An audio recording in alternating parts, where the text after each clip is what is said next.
নমস্কার বন্ধুরা, বেঙ্গলি ক্লাসের চ্যানেলে আপনাদের সকলকে স্বাগত। আজকে আমরা আলোচনা করব দশম শ্রেণীর পাঠ্যপুস্তকের অন্তর্ভুক্ত আরও একটি কবিতা, কবি মাইকেল মধুসূদন দত্তের লেখা অভিষেক নামক কবিতার সম্পর্কে আমাদের আজকের ক্লাসে আমরা আলোচনা করব। আমরা জানব অভিষেক কবিতার বিষয়বস্তু, অভিষেক কবিতার লেখক পরিচিতি অর্থাৎ কবি পরিচিতি এবং অভিষেক কবিতার শব্দার্থ, যেগুলো সম্পর্কে আমরা জানব। তো এই দশম শ্রেণীর যে পাঠ্যপুস্তকের মধ্যে এই অভিষেক নামক যে কবিতাটা মাইকেল মধুসূদন দত্তের মেঘনাদবধ কাব্য থেকে নেওয়া হয়েছে, এটা কিন্তু খুব গুরুত্বপূর্ণ একটা কবিতা। এবং এই কবিতার মধ্যে একটা রামায়ণের অংশের বিস্তৃত বর্ণনার একটা প্রতিচ্ছবি এই কবিতার মধ্য দিয়ে আমরা খুঁজে পাব। তো সেই কবিতা অভিষেক কবিতা সম্পর্কে আলোচনা করার আগে আমাদের প্রথম যেটা জানা প্রয়োজন, সেটা হচ্ছে এই কবিতার কবি মাইকেল মধুসূদন দত্ত সম্পর্কে আমাদের প্রাথমিক কিছু ধারণা থাকা প্রয়োজন। এই মাইকেল মধুসূদন দত্ত 1824 খ্রিস্টাব্দে অধুনা বাংলাদেশ অর্থাৎ বর্তমানে বাংলাদেশের যশোর জেলার সাগরদাঁড়ি গ্রামে তিনি জন্মগ্রহণ করেছিলেন। বাংলা সাহিত্যের প্রথম যথার্থ সাহিত্যিক মহাকাব্য যাকে বলা হয়, সেটা হচ্ছে এই মাইকেল মধুসূদন দত্তের লেখা মেঘনাদবধ কাব্য। তিনি মেঘনাদবধ কাব্য রচনার মধ্য দিয়ে বাংলা সাহিত্যের যথার্থ সাহিত্যিক মহাকাব্য তিনি রচনা করেছেন। প্রথম পত্রকাব্য রচনা করেছেন বীরাঙ্গনা নামক, প্রথম সনেট তিনি রচনা করেছেন চতুর্দশপদী কবিতাবলী নামে। এই সনেট হচ্ছে মূলত একটি চরণের 14টি অক্ষরের মধ্য দিয়ে, 14টি অক্ষর থাকলে সেটাকে সনেট বলে। আবার কখনো 14 অক্ষরের হয়, কখনো 16 অক্ষরের, কখনো 20 অক্ষরের সনেট হয়। মূলত আমরা যদি ভালোভাবে এই কাব্য, বাংলা সাহিত্যের ইতিহাসে যে কাব্য সাহিত্য রয়েছে সেটাকে যদি ঠিকঠাকভাবে আমরা দেখি, তাহলে দেখব এই বাংলা সাহিত্যে এর আগে কখনোই সনেটের প্রভাব আমরা লক্ষ্য করতে পারিনি কবিদের লেখায়। তো কবি মাইকেল মধুসূদন দত্ত শুধুমাত্র বাঙালি কবি হিসেবে বাঙালি কাব্যকে অনুসরণ করেননি, তিনি বিদেশি কবিদের দ্বারা প্রভাবিত হয়েছিলেন এবং তাদের রচনাধারাকে অনুসরণ করেছেন। তেমনই একজন কবি, ইতালীয় কবি পেত্রাক, তার রচিত সনেটের অনুকরণে তিনি বাংলা সাহিত্যের কাব্যের ক্ষেত্রে প্রথমে সনেট লেখা শুরু করেন এবং সেই সনেটের নাম হচ্ছে চতুর্দশপদী কবিতাবলী। এই সনেটের একটা কবি বঙ্গভূমির প্রতি, এটা একটা সনেট। মধুহীন করোনা গো তব মনো কখনো দে, এটা সনেট।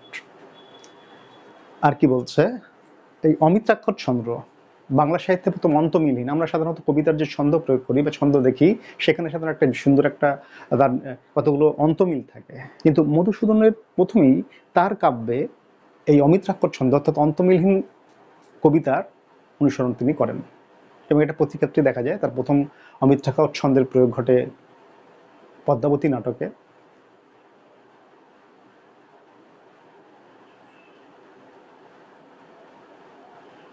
এবং সার্থক অমিত্রাক্ষর ছন্দের প্রয়োগ প্রথম দেখা যায় এই মধুসূদন দত্তের লেখা মেঘনাদবধ কাব্যে।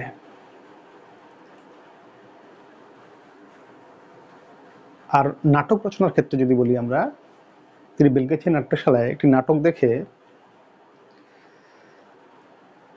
ব্যথিত হয়েছিলেন এবং সেখানে তিনি মন্তব্য করেছিলেন, অলিক কুনাট্য রঙ্গে মজলোকের আড়বঙ্গে নিরখিয়া প্রাণে নাহি সয়। এবং সেই অনুশোচনা থেকে, অর্থাৎ অলিক কুনাট্য মানে খারাপ নাটকের মধ্যে দিয়ে মানুষকে যে দেখানো হচ্ছে সেটা তার প্রাণের মধ্যে সইছে না, সেই কারণে সে নাটক রচনা শুরু করে। তাই পরবর্তীকালে তিনি যে নাটকগুলো রচনা করেছিলেন সেগুলো হচ্ছে পদ্মাবতী নাটক রচনা করেছেন, বুড়ো শালিকের ঘাড়ে রেখে গিয়ে বলে সভ্যতা,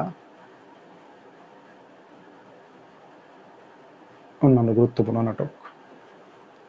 তো মোটামুটি আমরা মধুসূদন দত্ত সম্পর্কে আমরা জানলাম। অমিত্রাক্ষর ছন্দের প্রয়োগ তিনি করিয়েছেন।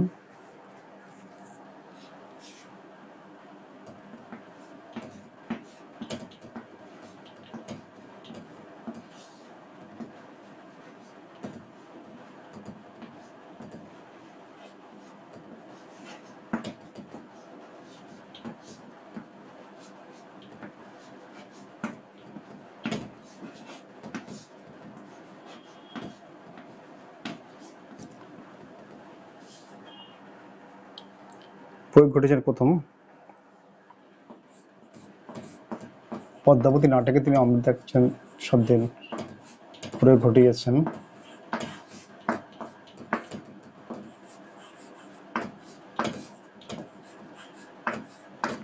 সার্থক প্রয়োগ ঘটেছে, এই সার্থক প্রথম ঘটেছে, সার্থক প্রয়োগ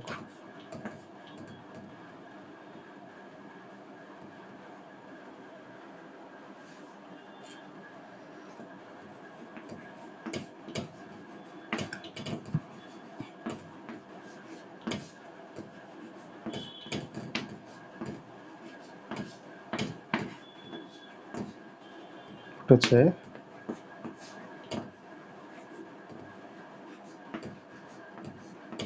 মেঘনাদ বধ কাব্যে।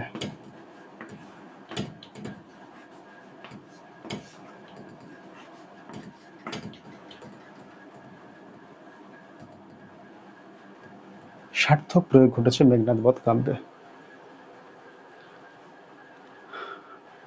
তো আমরা আজকে এই অভিষেক কবি মাইকেল মধুসূদন দত্তের এই মেঘনাদ বধ কাব্য, যে সার্থক মহাকাব্য হিসেবে পরিচিত, প্রথম সার্থক মহাকাব্য হিসেবে আমরা স্বীকৃত দিয়েছে, যে মেঘনাদ বধ কাব্যের এটি মূলত 9টি স্বর্গে রচিত মেঘনাদ বধ কাব্যটি। তার মধ্যে প্রথম স্বর্গ যেটা রয়েছে অভিষেক, সেই অভিষেক মেঘনাদ বধ কাব্যের প্রথম স্বর্গ অভিষেক থেকে আলোচ্য কবিতা অভিষেক কবিতাটি নেওয়া হয়েছে, এবং আজকে আমরা এই মাইকেল মধুসূদন দত্তের অভিষেক কবিতাটা নিয়ে আমরা আলোচনা করব।